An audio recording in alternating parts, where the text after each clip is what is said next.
आज झालेल्या सुनावणी दरम्यान पोलीस कॉन्स्टेबल पोलीस शिपाई रवींद्र पाटील यांची साक्ष ग्राह्य धरता येणार नाही असं निरीक्षण कोर्टानं नोंदवलं। शिवाय रवींद्र पाटीलनं दिलेल्या जबाबावरून पोलिसांनी सलमान खानवर सदोष मनुष्यवधाचा गुन्हा दाखल केला। पण रवींद्र पाटील यांनी दिलेला जबाब हा मॅजिस्ट्रेट समोर दिला होता, तर सत्र न्यायालयात सुरू असलेल्या साक्षी दरम्यान तो सतत गैरहजर राहिला। दरम्यानच्या काळात त्याला निलंबित करण्यात आलं। शिवाय तो फरार होता, त्याचा मृत्यू कधी झाला हेही पोलिसांना माहीत नव्हतं असंही कोर्टानं म्हटलं। आता सलमानचं भवितव्य काय असेल या बाबतीत उद्या फैसला होणार आहे। माझे सहकारी अजित मांढरे आपल्याबरोबर आहेत। अजित, निकाल वाचनात अनेक महत्त्वाचे मुद्दे न्यायाधीशांनी स्पष्ट केलेत। पोलीस कॉन्स्टेबल सलमानचा तत्कालीन अंगरक्षक रवींद्र पाटीलच्या जबाबाच्या बाबतीत, मद्याच्या अंमलाखाली असण्याच्या बाबतीमध्ये, तसंच टायर फुटण्याच्या साक्षी बाबतीमध्ये न्यायालयानं अनेक महत्त्वाची निरीक्षणं नोंदवली आहेत। उद्या निकाल आहे, आज काय परिणाम होऊ शकतो या सगळ्या न्यायालयाच्या निकाल वाचनातून तज्ञ काय म्हणतायत विधिज्ञ?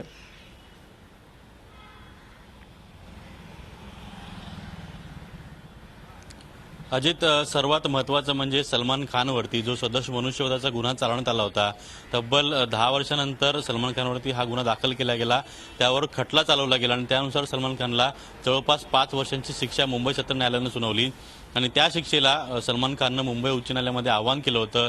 पण या सर्व जेव्हा मुंबई उच्च न्यायालयामध्ये हे सर्व जेव्हा आव्हान दिलं गेलं, त्याच्यामध्ये जो खटला सुरू झाला, त्यात जो युक्तिवाद झाला, त्यामध्ये सरकारी वकिलांनी जो युक्तिवाद केला होता, या संपूर्ण युक्तिवादामध्ये आज न्यायाधीशांनी म्हणजे गेले 2 दिवस जे निकाल वाचन सुरू आहे, या निकाल वाचनामध्ये कशा पद्धतीनं सरकारी पक्षानं किती मोठ्या चुका केल्या आहेत आणि त्यामुळे या सर्व चुकांचा या खटल्यावर कसा परिणाम होतोय याचं निरीक्षण केलेलं आहे। सर्वात पहिलं म्हणजे रवींद्र पाटील यांचा जो जबाब होता, तो जबाब सुरुवातीला घेतला होता ज्यावेळी सलमान खानवरती सदोष मनुष्यवधाचा गुन्हा दाखल नव्हता। गुन्हा दाखल झाल्यानंतर जे रवींद्र पाटील आहेत ते या पूर्ण प्रक्रियेमध्ये कुठेही सहभागी नव्हते, शेवटी त्यांचा मृत्यू झाला। त्यामुळे तो जबाब किती ग्राह्य धरला जाईल यावर न्यायालयाने निरीक्षण नोंदवलेलं आहे। यापुढे जाऊन सलमान खानच्या गाडीचा टायर कसा फुटला याकरता सलमान खानचा ड्रायव्हर जो होता अशोक सिंह याने जो जबाब दिला होता, तो देखील न्यायालयाने जे न्यायालय त्यांनी ग्राह्य धरलेला आहे। जो अशोक सिंह याच्या म्हणण्यानुसार गाडी जेव्हा मी वळवली, म्हणजे स्वतः मी ड्रायव्हिंग करत होतो असं अशोक सिंह यांनी सांगितलं होतं आणि गाडी जेव्हा वळवली तेव्हा डिवायडरला ती गाडी आदळली आणि त्यामुळे टायर फुटला। तर रवींद्र पाटील यांनी त्यांच्या जबाबामध्ये म्हटलं होतं की सलमान खानने गाडी वेगाने नेली होती आणि ज्यावेळी अपघात झाला त्या अपघातामध्ये जे काही लोक त्यांच्या अंगावरती गाडी गेल्यानंतर ती गाडी पुढे आदळली आणि त्यानंतर टायर फुटला।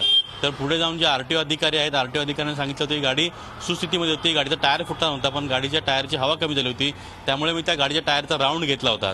अशा परिस्थितीमध्ये टायर फुटला की नाही किंवा संपूर्ण अपघात निरीक्षण आहे अशोक सिंह ताबा गेला। जी खरंच या निकालाच्या मध्ये खूप महत्त्वाची ठरणार आहेत।